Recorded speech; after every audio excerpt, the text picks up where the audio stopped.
ॐ वासुदेवाय विद्महे सुधाहस्ताय धीमहि तन्नो धन्वन्तरिः प्रचोदयात्।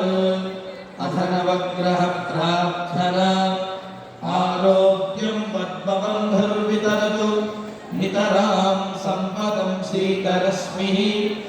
भूलाभं भूमिपुत्रः सकलगुणयुतां वाग्विभूतिं च सौम्यः। सौभाग्यं देवमन्त्री त्रिभुभयशमनं भार्गवः। शौर्यभार्तिः दीर्घायुः सैन्धिकेयः। विपुलतरयशः केतुः आचन्द्रतारम्। अरिष्टानि प्रणश्यन्तु दुरितानि भयानि च। शान्तिरस्तु शुभं मेस्तु ग्रहाः कुर्वन्तु मङ्गलम्। अथ क्षमा प्रार्थना। यदक्षरपदभ्रष्टं मात्राहीनं च यद्भवेत्